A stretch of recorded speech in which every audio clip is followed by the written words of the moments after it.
Sir வணக்கம் sir. Vijay அவர் வந்து கட்சி கொடி அறிமுகப்படுத்தியிருக்காரு. அதை நீங்க எப்படி சார் பாக்குறீங்க? கட்சி கொடியை அறிமுகப்படுத்துறதுக்கு ரொம்ப லேட் ஆயிடுச்சு. அரசியல்ல தாமதப்படுத்திட்டு போனாக்கா வேலைக்கு ஆகாது. இல்ல சார் 2026 வரையா டைம் இருக்குல்ல சார்? டயம் இருக்குது, அதுக்கு நீங்க உழைக்கணும். அறிமுகப்படுத்தணும், எல்லாம் நிறையா இருக்குது. இப்படிலாம் நீங்க சொன்னீங்கன்னாக்கா இது வந்து ஒரு எக்ஸாமுக்கு படிக்கிறதுக்கு எக்ஸாம் வந்து டிசம்பர்ல நடக்கும், பட் இன்னிலேருந்து ப்ரிப்பேர் பண்ணணும். அது மாதிரி தான் அரசியலும் அப்படித்தான், ப்ரிப்பேர் பண்ணணும், மக்களை தயார்படுத்தணும், உங்களை அறிமுகப்படுத்தணும். சினிமா அறிமுகத்தை வச்சுக்கிட்டு நேரம் போய் நின்னோடனே அரசியல் பேசினீங்கன்னா ஓட்டு போட்டுருவாங்கன்னு நினச்சிங்கன்னா தப்பு. அது வேற விஷயம். கட்சி ஆரம்பிச்சிட்டிங்க, கொடியை ஆரம்பிக்கிறதுக்கு 6 மாதம் ஆச்சு. மறுபடியும் எலெக்ஷனுக்கு நான் ஒரு 2 வருஷம் டைம் இருக்குதுன்னு நீங்கள் பாட்டு படுத்து தூங்கிட்டதுன்னா பார்க்கலாம் உங்க கதி என்ன ஆகுங்கிறது அப்புறம் தான் பார்க்கணும். கொடியை அறிமுகப்படுத்துறதுக்கு வாழ்த்துக்கள். அந்த கொடியை மக்கள்கிட்ட நல்லா பரப்பி விடுது. இல்ல சார், அவர் பின்னாடி இருக்க ஃபேன்ஸ் எல்லாம் அதுக்காக நிறைய உழைச்சிக்கிட்டு இருக்காங்க, அதெல்லாம் போதாதா சார்? போதும். இப்படியெல்லாம் சொல்லி விட்டாதான் ஒரு ஆளை காலி பண்ண முடியும். ஃபேன்ஸ்ன்னு இருக்கிறவங்க அரசியல்லையும் ஃபேன்ஸா இருக்காங்கன்னு தெரியும். இப்ப நிறைய பேர் அதுக்காக ஓட்டு போறேன்னு சொல்லிக்கிருக்காங்க. சினிமாவை பாக்குறவெல்லாம் வந்து உங்களுக்கு ஓட்டு போட்டுருவாங்கன்னு எதிர்பார்க்க கூடாது. சிவாஜியை ரசிக்காத ரசிகனே கிடையாது. அவர் அரசியல் கட்சி ஆரம்பிச்சார், காணாம போனார். எம்ஜிஆர் சினிமாவில் திட்டாதவனே கிடையாது, என்னத்த நடிக்கிறான் இருந்தாலும் சொல்லுவாங்க. திருப்பி திருப்பி அரசியல தேர்ந்தெடுத்தாங்க. அதனால சினிமா பார்க்க வர்றவெல்லாம் ஓட்டா போடுவான்னு நினைக்கிறது எங்க அனுபவத்துல இல்லை. உங்க அனுபவத்துல எப்படி இருக்குன்னு எனக்கு தெரியாது. எங்க அனுபவத்துல அது அசல் வாழ்க்கையில் அது நிஜமா இருந்தது. சார் இப்ப அவர் கட்சி கொடியில் வந்து மேல சிவப்பு எல்லோ நடுவுல அண்ட் கீழே வந்து சிவப்புன்னு வச்சிருக்காரு. அடுத்து 2 யானை சின்னம் வச்சிருக்காரு. அதுக்கடுத்து நடுவுல வந்து வாகைப்பூ ஒண்ணு வச்சிருக்காரு. அடுத்து 28 ஸ்டார் வச்சிருக்காரு. இதை பத்தி நீங்க என்ன சார் நினைக்கிறீங்க? அது அவர் தான் கேட்கணும். அது என்னத்துக்கு வச்சாரு என்னங்கிறது கொடி அவர் தாங்க விளக்கணும். சின்ன கதை ஒண்ணு சொல்றேன், கேக்குறீங்களா? இன்ட்ரெஸ்டிங்கா இருக்கும். 2 பேரும் உட்காந்து இது பண்றாருங்க. அது இப்படி ஒரு விரலை காட்டினான். உடனே இவர் வந்து 2 விரலை காட்டினாரு. அவன் வந்து 3 விரலை காட்டினான். இவர் வந்து 4 விரலை காட்டினாரு. அவன் இப்படி காட்டினான், அவர் இப்படின்னாரு. அவன் எந்திரிச்சு ஓடி போயிட்டான். என்னடான்னு கேட்டா அவன் சொன்னான், நான் 1 விரலை காட்டி கடவுள் ஒன்றுன்னு சொன்னேன், அரியும் சிவனுமா சேர்ந்து 2ன்னா அந்த ஆளு. நான் வந்து முக்காலம் அப்படின்னேன், வேதங்கள் 4ன்னா, பஞ்சபூதங்கள் 5ன்னா, 5ம் என் கைக்குள்ள அடக்கம்னா, இவ்வளவு பெரிய ஞானியா இருக்கானே நான் ஓடியாந்துட்டேன் அப்படின்னா. இவங்கிட்ட கேட்டாங்க, ஜாக்கிரதைன்னா 2 கண்ணையும் நோண்டி விடுவேண்டான்னு, நாமத்தை போட்டுருவேண்டானா, நான் அழிச்சிருவேண்டானா, அரைஞ்சனா தெரியுமா, விட்டனா தெரியுமா? அவர் என்ன வழக்கம் வச்சிருக்காரு யாருக்கு தெரியும்? நான் என்ன வழக்கத்தை புரிஞ்சுக்க யாருக்கு தெரியும்? அவர் தான் விலைக்கு சொல்லணும். இல்ல சார், அந்த 2 பட்டத்து யானை மோதுற மாதிரி வச்சிருக்காரு. அது எனக்கு தெரியல. 2 யானை மோதிக்குது, அவ்வளவுதான். என்ன பொறுத்தவரை அவ்வளவுதான் தெரியுது. யானை எதை குறிக்குது என்ன ஒண்ணும் புரியல. அவர் தான் சொல்லணும் விளக்கத்து. இந்த கலர் எதுக்கு சூஸ் பண்ணாரு? இப்ப திமுக கொடி இருக்குது, அதுக்கான விளக்கத்தை வந்து அதிமுக எடப்பாடி பழனிசாமி கிட்ட இருக்கிற ஆளுங்கிட்ட போய் அதுக்கு அந்த கொடியினுடைய அர்த்தம் என்னன்னு கேட்டு பாருங்க. முதல்ல அந்த எடப்பாடி பழனிசாமி கட்சியில் இருக்கிற ஆளுங்கிட்ட அதுல ஒரு உருவம் இப்படி கையை வச்சுக்கிட்டு இருக்கோம். அந்த உருவம் யாருன்னு கேட்டு பாருங்க. எடப்பாடி பழனிசாமிக்கே தெரியுமாங்கிற சந்தேகம். இன்னைக்கு நிலைமை அந்த மாதிரி போயிட்டு இருக்குது. எதுக்காக கொடி வச்சிருக்காங்கன்னு அவ்வளவு வேணாங்க.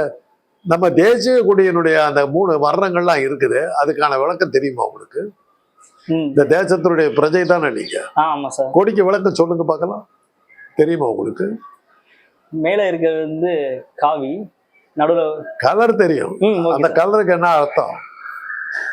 எதுக்காக அந்த கலர் மேல, எதுக்காக நடுவத்தில் வெள்ளை? அத சக்கரை என்ன, அந்த பச்சை என்ன? சார் பச்சை வந்து நாட்டோட பசுமையை குறிக்குது சார். மேல வந்து நம்ம இந்திய போராளி எல்லாம் வந்து இறந்து அவங்க தியாகத்தை நினைவுபடுத்துறதுக்காக அந்த மேல இருக்க காவியம் நிறத்தை குறிக்கிறது. ஒயிட் வந்து தூய்மையா இருக்கிறதுக்காக குறிக்கிறாங்க சார். நாட்டின் எதிர்காலம் வெளியே ஒளியா இருக்கணும். அடுத்து இந்த சக்கரை வந்து அந்த அசோகா சக்கரம் அதை சொல்லுவாங்க, அதுக்காக அந்த இது நம்ம இது வச்சிருக்கோம் சார். அசோக சக்கரத்தினுடைய தத்துவம் என்ன? அதுல 24 ஆரைகள் இருக்கும். 24 ஆரைகள் கொண்ட ஒரு சக்கரம் சுத்துது. தர்மத்தின் சக்கரம் 24 மணி நேரம் வேலை செஞ்சு தர்மத்தை நிலைநாட்டுங்கிறது தான் அந்த சக்கரம். இதுதான் தேசிய கொடி. அப்ப திமுக கொடிக்கு என்ன விளக்கம்? அது நீங்க தான் சொல்லணும். அது நான் தான் சொல்லணும். ஒரு அடிமைப்பட்டு கிடக்கிற தமிழர் திராவிட இனம் கருப்பு. Okay sir. அந்த அடிமைத்தனத்திலிருந்து வெளி வரணும். அதுக்கு ரத்தம் சிந்தி ஆகணும். அது சிவப்பு. அந்த ரத்தம் சிந்தினா தான் அந்த கருப்பு ஆகணும். என்னைக்கு வரல நம்ம அடிமையா இருக்கவங்களோ அது வரையிலும் அந்த கருப்பு அங்கத்தான் இருக்கும். ரத்தம் சிந்தி விடுதலை அடைஞ்சவங்களும் அந்த கொடி மாறுங்கிறது தான் திமுக கொடியினுடைய தத்துவம். அது மாதிரி ஒரு ஆரம்பிக்கிற கட்சிக்கு கட்சியினுடைய கொடிக்கு என்ன விளக்கங்கிறது அவர் தான் சொல்லணும். சார் நிறைய பேர் சொல்றாங்க இது வந்து தமிழ் வழியாக அந்த யானை அதை கொண்டு வந்திருக்காங்க அப்படின்னு சொல்றாங்க. தமிழுக்கு யானைக்கு என்ன சம்பந்தம்? போர்க்களத்துல தமிழ் யானை வந்து யூஸ் பண்ணிருக்காங்க. குதிரை இருந்திருக்குது, 4 வகையான சேனைகள் இருந்திருக்கு. ராஜராஜ சோழனும் ராஜேந்திர சோழனும் கப்பற்படையில தான் வென்றார், யானைப்படையில வென்றார். எனக்கு தெரிஞ்ச சரித்திரம்.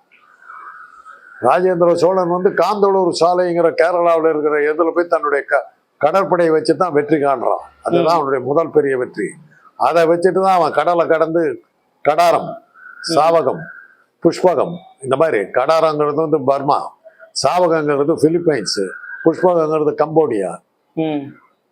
பிரிட்டிஷ்காரனை விட மிகப்பெரிய சாம்ராஜ்யத்தை ஆண்டவன் ராஜேந்திர சோழன். நியூசிலாந்து வரையில அவனுடைய ஆட்சி இருந்தது. கடற்படை அப்பேற்பட்ட கடற்படை. நம்முடைய கடற்படையெல்லாம் அரேபிய நாடுகளுக்கு போச்சு, ரோமாபுரிக்கு போச்சு. பாண்டிய மன்னனுடைய சேனாதிபதி கடற்படையை வச்சுக்கிட்டு போய் ரோம்ல வந்து அந்த ரோமாபுரிக்கும் அவங்களுக்கும் இதாகுது ஒப்பந்தம், ஒற்றுமை ஒப்பந்தம் இதாகி தூதர் பரிமாற்றம் நடக்குது. கடற்படை தான் தமிழனுடைய இனத்தினுடைய அடையாளமே. இந்த கடற்படையை வந்து என்ன சொல்றாங்கன்னா, தமிழருடைய கடற்படை தான் உலகத்தினுடைய சிறந்த கடற்படை. அதுக்கப்புறம் தான் இங்கிலாந்தினுடைய கடற்படைங்கிறான், அதுக்கப்புறம் தான் வைக்கிங்ஸ்ங்கிறான், அதுக்கப்புறம் தான் ரோமங்கனியர்கள்ங்கிறான். நம்பர் 1 கடற்படை. அது கடற்படை வச்சிருந்தாக்கா அது இது பண்ணிருக்கலாம். யானை வச்சிருக்காரு, யானை வச்சுட்டு எந்த ராஜா ஜெயிச்சான்னு எனக்கு தெரியல சார். இந்த 2 யானை சிம்பலுக்காக நிறைய பேர் பிரச்சனை பண்ணிட்டு வராங்க. அது எங்க முத்திரை அப்படின்னு சொல்லி. இப்ப ஃபெவிக்யூ சின்னத்துல கூட அந்த யானை சிம்பிள் தான் இருக்கு. விஜய் விவரம் தெரியாம போட்டாரா யானைய? பகுஜன் சமாஜ் பார்ட்டியினுடைய கட்சி சின்னமே அதுதாங்க. இப்ப செத்து போனார் ஆம்ஸ்ட்ராங், அவர் தலைவரா இருந்த கட்சிக்கு அதுதான் சின்னம். அதையும் இவர் வச்சுக்கிட்டாருன்னா இது எப்படி அகில இந்திய சின்னமாச்சு? அது ரெஜிஸ்டர்ட் ஆச்சு, இவர் எப்படி அதை இது பண்ண முடியும்? கேட்கணும். தேர்தல் ஆணையத்துல அதுக்கு அப்ஜெக்ஷன் பண்ணணும். விஜய் ஒரு பூவை வந்து கட்சி கொடியில போட்டு இருக்காரு. அந்த பூ வந்து வெற்றிக்கான சின்னம் அப்படின்னு சொல்றாங்க. வெற்றி கொடியை நாட்டுவாரா? பொதுவா என்ன சொல்றாங்க, வெற்றி வாகை சூடினா இருப்பாங்க. வெற்றி வாகைன்னா வாகைப்பூ வந்து வெற்றி அடைஞ்சா வாகைப்பூ சொல்றதுங்கிறது ஒரு இதா இருந்திருக்கும். நான் வாகைப்பூவை பார்த்ததில்லை, இது அது பேர் தான் கேள்விப்பட்டிருக்கேன், பார்த்ததில்லை. இன்னைக்கு அவர் போட்டிருக்காரு, அதை பார்த்தா நல்லா இருக்கும். எல்லோ கலர் தான் அந்த பூ பூக்கும் போல வாகைப்பூ, அதனால எல்லோ நடுவில் வச்சிருக்காரு போல சார். தெரியல, என்ன தெரியல. வாகைப்பூவை நான் பார்த்ததே இல்லை. ஆனா பட் வாகை சூடவான்னுவாங்க. அது வாகைங்கிறது வெற்றிக்கான அடையாளமா இருக்கும். கொடியை இப்ப அறிவிச்சுட்டு விளக்கத்தை அப்புறம் சொல்றேன்னு சொல்றாருங்களே, அதை எப்படி பாக்குறீங்க சார்? அவருக்கும் தெரியலன்னு அர்த்தம். பெரிய இதெல்லாம் ஆரம்பிச்சு இது பண்ணிருக்காரு. தெரிஞ்சிருந்தா அப்பயே சொல்லிருக்கலாம். இதுக்கு நான் ஒரு வருஷம் ஆகுமா? கொடி உருவாக்குறதுக்கு 6 மாசம் ஆயிப்போச்சு. இந்த விளக்கம் சொல்றதுக்கு 6 மாசம் ஆகுமா? எப்பதான் கட்சியா முழு கட்சியா எப்போ வரப்போகுது? கொடி வரதுக்கு 6 மாசம் ஆயிப்போச்சு. அது விளக்கம் சொல்றதுக்கு அடுத்த 6 மாசம். அதுக்கப்புறம் நிர்வாகிகள் எப்போ போட போறாரு, அதுக்கப்புறம் தொண்டர்கள் எப்போ சேர்த்து போறாரு, அதுக்கப்புறம் எப்போ எலெக்ஷன் நிற்க போறாரு, இதெல்லாம் சொல்றதை பார்த்தா நாங்கெல்லாம் உயிரோடு இருக்கிறதா எனக்கு தெரியல. நீங்க சின்ன பையனா இருக்க உங்க காலத்துல ஒருவேளை நடக்கலாம். போறாரு, ரொம்ப ஸ்டடியா போயிட்டு இருக்கட்டும். எலெக்ஷன் என்ன, இந்த எலெக்ஷன் விட்டா அடுத்த எலெக்ஷன் விட்டா ஆரம்பிக்கும் போது சொல்லிட்டாரு இந்த எலெக்ஷன் இல்லைன்ட்டாரு, 26 2026 சொன்னாரா 3026 சொன்னாரா யாருக்கு தெரியும். சார் ரஜினி இப்படிதான் சொன்னாரு, கொள்கை என்னன்னு கேட்டாலே தலையே சுத்திடுச்சு அப்படின்னு சொன்னாரு. அதே மாதிரிதான் இவரும் சொல்றாரு. நடிகர்களுக்கு வந்து யார் எழுதி கொடுக்கறதாங்க அவங்க பேச முடியும், அவருக்கா சுயமா என்ன தெரியும்? இல்ல சார், நீங்க அதை பார்த்துருப்பீங்க, அது என் நெஞ்சில் குடியிருக்கும் அன்பான நண்பர்கள் அப்படின்லாம் சொல்றாரு. இதெல்லாம் நீங்க எப்படி பாக்குறீங்க சார்? அப்படியெல்லாம் சொல்லிதான் தொண்டர்களும் ஊசு பண்ணும். வேற எப்படி பேசுறது? ரத்தத்தின் ரத்தமேன்னு சொல்லிவிட்டாங்க, உடன்பிறப்புகளேன்னு சொல்லிவிட்டாங்க. அப்புறம் வார்த்தைகள் இல்லை, அப்புறம் என்ன நெஞ்சில் கூடியிருக்கு அன்பு தோழர்களே அப்படின்னு போக.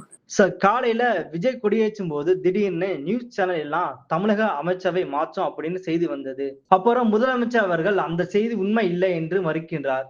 விஜயுடைய செய்திகளை திசை திருப்ப இந்த மாதிரி எல்லாம் சதி நடக்கிறார் சார். சரி, அந்த அவருக்கு விளம்பரம் கொடுக்கறதுன்னு முடிவு எடுத்துட்டீங்க. இல்ல இந்த சார், மாதிரி செய்தி எல்லாம் போட்டு தானே அதுக்கு விளம்பரம் கொடுக்கணும். ஏங்க அவங்க அந்த அமைச்சரவை மாற்றங்கிறது மாச கணக்கா பேசிக்கிட்டு இருக்கிறாங்க. ஸ்டாலின் வெளிநாட்டுக்கு போகும்போது அமைச்சரவை மாற்றம் இருக்குங்கிறதெல்லாம் சொல்லிக்கிட்டே இருந்தாங்க. இன்னைக்கு அந்த செய்தியை போடுறாங்க. அந்த நேரத்தில் இவர் கொடியேற்றுறது அதை திசை திருப்புறதுக்கு நம்ம ஏன் எடுத்துக்கூடாது? இவர் கொடியேற்றுக்கு முன்னாடியே சொல்லிட்டாரு சார். அமைச்சரவை மாற்றம் அதுக்கு முன்னாடியே சொல்லிட்டாங்க. உங்க ஆசை வந்து அதுக்கு விஜய்க்கு விளம்பரம் கொடுக்கறதுக்கு. எங்க மாதிரி பார்வையாளர் அமைச்சரவை மாற்றம் பத்தி பேசிக்கிட்டு இருக்கும்போது இவரையும் கொடியேற்ற நாங்க பாக்குறோம். அவ்வளவுதான் வித்தியாசம். சார், விஜயை பார்த்து திமுக ரொம்ப பயப்படுன்னு சொல்றாங்களே, அது உண்மையா சார்? 49ஆம் வருஷத்துல இருந்து பயந்துட்டு இருக்காரு. 1949 இருந்து விஜயோட அப்பா பிறக்கிறதுக்கு முன்னாடி இருந்து சந்திரசேகர்னு ஒருத்தர் வருவாரு. அவர் விஜய்னு ஒரு மகனை பெப்பாரு. அவர் 2026 வந்து நம்ம கட்சியை அழிச்சிருவாருன்னு அன்னையில இருந்தே பயந்துட்டு இருக்காரு. இல்ல சார், அவர் பேர் நிறைய தொண்டர்கள்லாம் நிறைய இருக்காங்க. தமிழக வெற்றி கழகத்தில் ஐடி கார்டு இது பண்ணோம்னா நிறைய பேர்னா அது பதிவு செஞ்சிருக்காங்க. எத்தனை பேர் வாங்கியிருக்காங்க? எத்தனை பேர்? எத்தனை லட்சம்? ஒரு கோடிக்கு மேல பேர். 1 கோடிக்கு மேல. அப்போ இந்தியாவுடைய மிகப்பெரிய கட்சி. அப்போ மோடியே பயப்பட வேண்டியதுதான். இந்தியாவுடைய மிகப்பெரிய கட்சிங்க. அந்த என்ன இந்த 1 கோடிங்கிற ஒரு நம்பர் ஒன்று பிக்சடா வச்சிருக்கீங்க. பழனிசாமி கேட்டாக்க அதிமுக 1.5 கோடி தொண்டர்கள். எலெக்ஷன்ல பார்த்தாக்கா டெபாசிட் போகுது. அப்புறம் யாரோ ஒரு சினிமா நடிகர் ஒரு கட்சி வச்சுக்கிட்டு இருந்தாரு, என்னோட 1.5 கோடி தொண்டர்கள் ஒரு எலெக்ஷன் கூட டெபாசிட் வாங்கின, ஒரு சீட்டு கூட ஜெயிச்சதில்லை இது வரலாம். இப்படித்தான் பேசிட்டு இருக்கிறீங்க. காந்தராஜ் பின்னாடி எத்தனை பேர் இருக்காங்க தெரியுமில்ல? 1.5 கோடி தொண்டர்கள். தெரியல, எங்க இருக்காங்கன்னு தெரியல. பட் நானா அந்த 1.5 கோடிங்கிறது ஒரு பிக்சட் நம்பர். யார் கட்சி ஆரம்பிச்சாலும் 1.5 கோடி தொண்டர்கள். அப்படி அந்த வகையில பார்க்கும்போது தமிழ்நாட்டுடைய ஜனத்தொகை வந்து ஏறத்தாழ 18 கோடியோ 19 கோடியோ ஆகுது. சார், விஜய் அவர்கள் வந்து பாஜக எதிர்ப்புல கொஞ்சம் தீவிரமா இருக்கிற மாதிரி தெரியுது. அதெல்லாம் உங்களுக்கு சந்தோஷத்தை கொடுக்கலையா? மோடி கிடிக்கு தெரிஞ்ச தோணை போதுங்க. அவர் அதுக்கு பயந்து தான் கட்சி ஆரம்பிச்சிருக்கிறாரு. அப்புறம் அதை போய் இப்படி பேசினா என்ன அர்த்தம்? சீமான் விஜய்க்காக காத்திருந்தார். ஆனால் நேற்றைக்கு விஜய் எடுத்த உறுதிமொழியில் இனத்தால், மொழியால், பிறப்பிடத்தால் வேற்றுமை பார்க்க கூடாது அப்படின்னு சொல்லிட்டாரு. சீமானுக்கு ரொம்ப அதிர்ச்சியா இருந்திருக்குமே சார் அந்த வரிகள். சீமான் அதிர்ச்சி அடைகிறதுனால நாட்டுக்கு என்ன ஆக போகுது? அவங்க 2 பேரும் கட்சி இணைய போறான்னு சொல்லி இருந்தாங்க. இவர் தானே சொல்லிக்கிட்டு இருந்தாரு. சீமானவர் தான் சொல்லிக்கிட்டு திருப்பி இவர் தான் சொல்லிக்கிட்டு இருந்தாரு. தம்பிக்காக வெயிட் பண்ணிக்கிட்டு விஜய் கிட்ட இருந்து ஒரு வார்த்தை கூட வரலையே. இவரா தானே சொல்லிக்கிட்டு இருந்தாரு. ஒருதலை காதல். அதுக்கு நாம என்ன பண்றோம்? அடுத்த மாசம் மாநாடு போட போறேன்னு சொல்லியிருக்காரு. தமிழ்நாடு அரசியல் நிறைய வந்து அதிரடி மாற்றங்கள் பார்க்கலாமா? முதல்ல மாநாடு எங்க நடத்துறது முடிவெடுத்து சொல்லுங்க. அதுக்கப்புறம் மாநாட்டை பத்தி பேசலாம். இன்னும் இடமே பிக்ஸ் ஆகலையாம. மதுரையா திருச்சியா எதுவுமே தெரியலங்கிறாங்க. கொடி மாதிரி தான். அதுக்குன்னு 6-7 மாசம் ஆகும். சிலர் சொல்றாங்க களம் வந்து திமுக வெர்சஸ் விஜய் அப்படின்னு மாறு வாய்ப்பு இருக்கு அப்படின்னு சொல்றாங்களே, அதுக்கு வாய்ப்பு இருக்கா சார்? அப்படிலாம் ஏத்துனாதாங்க கட்சி வளரும். எடுத்த எடுப்படியே நான் அட்ரஸ் இல்லாம இவரோட போட்டி போடுவோம், அவரோட போட்டி போடுவோம் அப்படின்லாம் சொன்னாக்க என்ன இருக்குது? வளர்ந்த கட்சிக்கு எகெயின்ஸ்டா நான் நிற்பேன், நான் அவங்களுக்கு சவால் விடுவேன்னு சொன்னாதான் கட்சி வளரும். இப்ப அதிமுக அடுக்கடுக்கா அழிஞ்சுக்கிட்டு வர மாதிரி சொல்றாங்க. அதை பூர்த்தி பண்றதுக்காகவே விஜய் அவர் வந்திருக்காரா சார்? ரஜினிகாந்த் படத்துலதான் ஒரு வசனம் வரும். அந்த ஒரு குள்ளமா ஒரு ஆள் இருப்பாரு. ரஜினி வந்து மிரட்டிக்கிட்டே இருப்பாரு. ஒரு இடத்துல சொல்லுவாரு, முளைச்சி 3 வேளை உடல நீ என்ன மிரட்டியா பாரு அந்த புள்ள. ரஜினி சொல்லுவாரு, நான் முளைச்சு 3 இலை உடலைங்கிறது வேற விஷயம், நீ இன்னும் முளைக்கவே இல்லையாடான்னு. அவ்வளவுதான் பதில். முதல்ல முளைங்க, அதுக்கப்புறம் இலை விடுறீங்களான்னு பார்ப்போம். இன்னும் முளைக்கவே இல்லை, என்னத்த பண்றது? விஜய் அரசியலுக்கு வர்றதுனால காந்தராஜ் கதறுகிறார் அப்படின்னு நிறைய பேர் சொல்லிட்டு வராங்க. நியூஸ் எல்லாம் விமர்சனம் பண்ணிட்டு வராங்க. அதான் நீங்க எப்படி சார் பாக்குறீங்க? என் கட்சி அழிஞ்சிருப்பேன். எனக்கு கோடிக்கணக்கான ரசிகர்கள் அத்தனை பேர் விஜய் கட்சிக்கு போயிட்டா நான் எங்கேயும் என்ன ஆகும் சார்? எந்த கட்சியில இல்லாத ஆள் நானு, அரசியல்ல போட்டி போடாத ஆள் நானு, அரசியல்ல தூரத்துல இருந்து வேடிக்கை பார்க்குற ஆள் நானு. நான் வந்து கதற வேண்டிய அவசியம் என்ன இருக்குது? விஜய் படத்தை வந்து நான் காசு கொடுத்து பாக்குறவன், போஸ்டர்ல கூட நான் பார்த்தது இல்லை. எனக்கு அப்படி இருக்கும்போது அவர் விஜய்க்கு அரசியல் வர்றதுனால எனக்கு என்ன லாபம் இல்லை, என்ன நஷ்டம்? எவ்வளவு பேர் கட்சி ஆரம்பிச்சாங்க. விஜய் எனக்கு தெரியாத அரசியல் கட்சி தலைவர்களா? சின்ன பசங்க ஏதோ சொப்பு வச்சு விளையாடுறாங்க, அதை நாங்க தூரத்துல இருந்து வேடிக்கை பார்த்துட்டு இருக்கோம், அவ்வளவுதான். காந்தராஜ் கதர்காரன் போட்டு அவரை கவலைப்படுத்தாதீங்க, அவருக்கு தான் கேவலம். உன்னை எதுக்கிறது காந்தராஜ் தான் கிடைச்சாரு, அட்ரஸ் இல்லாத காந்தராஜ் தான் கிடைச்சாரு. யாரும் ஸ்டாலின் நடுக்குகிறாரு சொன்னா அர்த்தம் இருக்குது, இல்ல மோடி பயப்படுகிறாரு சொன்னா அர்த்தம் இருக்குது, சந்திரபாபு நாயுடு இப்படி ஏதாவது சொன்னீங்கன்னா அர்த்தம் இருக்குது. அதை விட்டு காந்தராஜன் அடையாளம் தெரியாது ஒரு ஆள் நடுக்கிறான்னா பாக்குறோம் சிரிப்பாங்க. விஜய்க்கு தான் அவமானம். சார், விஜய் நிகழ்ச்சி இன்றைக்கு வந்து அவங்க அம்மா அப்பா எல்லாம் வந்திருந்தாங்க. ஆனா சமூக வலைதளத்துல பலரும் விஜயின் மனைவி வரல குறித்து பல கேள்விகளை எழுப்பி இருந்தாங்க. இது அவர் அரசியல் வாழ்க்கையை ஏதாவது பாதிக்குமா சார்? இவர் மகன் கூட அப்ப மனைவி வரலன்னா மகனும் வந்திருக்க மாட்டாங்க. ஆமா சார். அப்ப அவர் விஜய் குடும்பம் இன்னும் வரலன்னு அர்த்தம். சார், அவங்க அப்பா அம்மா வந்திருக்காங்களே. இல்ல, அது வளர்ந்ததுக்கு பிறகு அவர் கட்சியினுடைய பொதுச்செயலாளர்லாம் அறிவிப்பாங்கல்ல, அது விஜய் மனைவியா கூட இருக்கலாம்ல. விஜயகாந்த் அப்படித்தானே ஆரம்பிச்சாரு, கட்சி ஆரம்பிச்சாரு, மனைவி பிரேமலதா பொதுச் செயலாளர் இருந்தாரு, அப்புறம் மச்சான் வந்து பொருளாளர் இருந்தாரு, குடும்பத்துல எல்லா உறுப்பினர்களும் கொண்டாருல. சினிமாக்காரர் கட்சி ஆரம்பிச்சு அப்படித்தானே ஆரம்பிக்கிறாங்க. கட்சி ஆரம்பிச்சு ஃபுல் ஃபிளெஜ்டா வந்துருச்சுனாக்கா அவருடைய மனைவி வந்து பொதுச் செயலாளர். சார், விஜய் வந்து அவரோட ஃபேஸை வச்சு மட்டுமே இங்க அரசியல் பண்றாரு, அதனால அவர் வளர முடியுமா சார்? அவர் ஃபேஸுக்கு அவர் அவ்வளவு நம்பிக்கை வச்சிருக்காரு. அவர் சொல்லுவாங்க, அதாவது ஹெலன் ஆஃப் ட்ராய்ன்றது ஒரு, அதாவது ஒடிச்சி அப்படிங்கிறது ஒரு மிக பிரபலமான கிரேக்க இலக்கியம். அதைத்தான் தமிழ்ல இது இந்தியாவில் ராமாயணங்கிற பேர்ல இது பண்றோம். ராமாயணத்தினுடைய ஒரிஜினல் அது ஒடிசி தான். அந்த ஹெலன்றதான் அந்த கிரேக்க ராமாயணத்தினுடைய சீதைக்கு பேர் ஹெலன். அப்ப எவ்வளவு அழகின்னா அவளை ராவணன் கடத்திட்டு போற மாதிரி அங்க வந்து பாரிஸ் கடத்திட்டு போயிடுறான். இங்க வந்து இலங்கைன்னு காட்டுற மாதிரி அங்க வந்து ட்ராய்ங்கிற நகரத்துக்கு கடத்திட்டு போயிடுறான். ராம வந்து படை எடுத்துட்டு போறான். கிரேக்க ராமன் 1000 கப்பல்கள்ல போறான். அதுக்கு அவன் எப்படி வர்ணிக்கிறான்னா, the face that launched 1000 ships அப்படின்னா, 1000 கப்பல்கள் போய் முற்றுகையிட்டு கொண்டு வர அளவுக்கு அவருடைய முகம் அவ்வளவு அழகானது. the face that launched 1000 ships. அது மாதிரி ஒரு 1000 ஷிப்ஸை லான்ச் பண்ற அளவுக்கு கவர்ச்சியான முகம் தனக்கு இருக்கிறதா விஜய் நினைக்கிறார். பார்க்கலாம் எவ்வளவு 1000 உறுப்பினர்களா சேருவாங்களான்னு பார்க்கலாம். சார், இப்ப அவர் கட்சி கொடியில வந்து மேல அந்த காவி நிறம் இருக்குல்ல சார், அதை வந்து பாஜகவோட ஒப்பிடுறாங்களா, அதை நீங்க எப்படி சார் பாக்குறீங்க? பாஜகவோட பி டீம் தான் எங்களை போன்ற இவங்க எல்லாம் நாங்க சந்தேகப்பட்டு இருக்கோம். அதை உறுதிப்படுத்த மாதிரி அதுக்கா ஏன்னா அந்த கொடியை நான் இன்னும் பார்க்கல. நீங்க சொல்ற காவி கலர் அதுவா இருக்கணும், அந்த விசுவாசத்தை காட்டுறதுக்காக இருக்கலாம். இல்லாட்டி எப்படி எடுக்கலாம்? உங்களை விட காவியை வந்து நான் நின்று வேகமாக பரப்புவேன் ஜாக்கிரதைன்னு சொல்லி பாஜக எச்சரிக்கை கூட ரெண்டு. பொதுவா ஒரே வார்த்தையை சொல்லிடுறேன், விஜய் ஒரு பச்சை தமிழர். அவர் கட்சி ஆரம்பிக்கிறதுல எனக்கு மகிழ்ச்சி இருக்கிறது. வெற்றி பெற உங்களுக்கு இன்னும் வயசு இருக்குது, நல்லபடியா நடத்திட்டு போங்க. ஏன்னா சினிமாங்கிறது உங்களுக்கு முடிஞ்சு போயிடுச்சு. அதனால வேற தொழிலுக்கு போக வேண்டிய கட்டாயத்தில் இருக்கிறீங்க. ஆனால் இந்த அரசியலை கையில் எடுத்துக்கிட்டு நல்லபடியா நடத்துங்க, நல்ல ஆலோசகர்களை வச்சுக்கிட்டு கட்சியை நடத்துங்க. ஏன் வெற்றி பெறக்கூடாது? வெற்றி பெறலாம், ட்ரை பண்ணுங்க. சார், இப்போ நீங்க சினிமா முடிஞ்சிச்சு சொல்றீங்க, அவர் நடிச்சாலே இந்தியாவிலே ஃபர்ஸ்ட் சம்பளம் வாங்க 200 கோடி கிட்ட பணத்துக்கு வாங்குறாரு. வேற யாரும் வாங்கலையே. ஏன் சார் சும்மா மர்வான் பிராண்டா கூட அதிகமா வாங்கியாச்சு, விட்டா ஆட்ட வேண்டிதானே. இந்த பில்கேட்ஸ் எல்லாம் பைத்தியக்காரன் சார், ஏதோ தொழில் ஆரம்பிக்கிறான். விஜய் வச்சு ஒரு படத்தையோ ஒரு ரஜினி வச்சு ஒரு படத்தையோ எடுத்தா 2 ஷோல வந்து 1000 கோடி வருதுன்றீங்க. அப்புறம் என்னத்துக்கு தொழிற்சாலை ஆரம்பிக்கிறாங்க? இந்த கவர்மெண்ட் ஆஃப் இந்தியா பைத்தியக்காரத்தனமா தொழில்கள் ஆரம்பிச்சுக்கிறது. தமிழ்நாடு அரசாங்கம் விஜய் வச்சு ஒரு ரஜினி வச்சு 2 படத்தை எடுத்து விட்டாக்கா 1000 கோடி வருது. எவ்வளவு காசு? மெட்ரோ ரயில் போட்டுடலாம்ல. எதுக்கு மத்திய அரசு போய் கேட்கணும்? விஜய் வச்சு ஒரு படத்தை எடுத்து ரிலீஸ் பண்ணீங்கன்னா காசு வந்துருது. ஒரு படத்துக்கு 200 கோடி வாங்குறாரு சார். கொடுத்தவங்கள கேளுங்க, அவங்களதான் கேட்கணும். அவர் அரசியல் வாழ்க்கை முடிய போகுது, சினிமா வாழ்க்கை முடிய போகுதுன்னு சொல்றீங்க. 200 கோடியை விட்டுட்டு ஒருத்தர் வர்றாரு அப்படின்னு சொல்றத கேட்க சொல்லி நம்ம சொல்றீங்க, கேட்கறோம். இருக்க இந்த காதல் இருக்கிற பூவெல்லாம் எடுத்து போட்டாங்க, இப்போ எல்லாம் விழுந்துருச்சு. இப்ப சொல்லு, நான் ஒரு மடையன் தாங்க, இல்லைன்னு சொல்லல. நீங்க நினைக்கிற அளவுக்கு நான் முட்டாளன், அவ்வளவுதான் நான் சொல்லுவேன். இந்த செய்திகளை எல்லாம் வேற யார்கிட்ட போய் சொல்றேன். அரசியலுக்கு வந்தா இனிமே படம் நடிக்க முடியாதா சார்? அவர் படம் இல்லாதனாலத்துக்காக அரசியலுக்கு வந்திருக்காரு சார். அவர் பின்னாடி நிறைய யாரு எந்த படம் தயாரிக்கிறதுக்கு ரெடியா இருக்காங்க, ரசிகர்கள் இருக்காங்க. அதான் நீங்க தான் சொல்றீங்களா 1.5 கோடி பேர் இருக்காங்க. எடுக்க வேண்டியதானே. ஏன் லியோவுக்கு அப்புறம் ஏன் அனௌன்ஸ்மெண்ட்? இல்ல சார், தமிழக மக்களுக்கு வந்து ஒரு மாற்றம் வேணும் அப்படிக்காக வராரு. அதை நீங்க எப்படி சார் பாக்குறீங்க?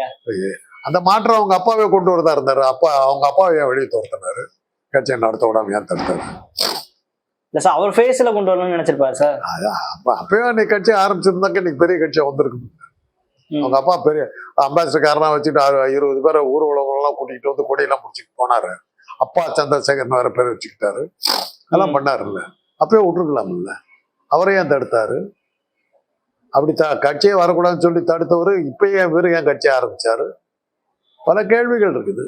நான் தான் சொல்றேனே, வெற்றி பெற வாழ்த்துக்கள், அவ்வளவுதான். சார், விஜய் அவர்கள் வந்து தமிழ்நாட்டுல முதலமைச்சரா வர வாய்ப்பு இருக்கா சார்? யாருங்க வேணாங்கிறா?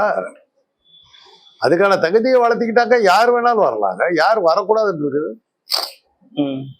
பழனிசாமி இருக்கு இல்லையா, எந்த அடிப்படையில் அவர் வந்தார்னு யாருக்காவது தெரியுமா? பன்னீர்செல்வம் இருக்கு இல்லையா, யாரு இருக்கல?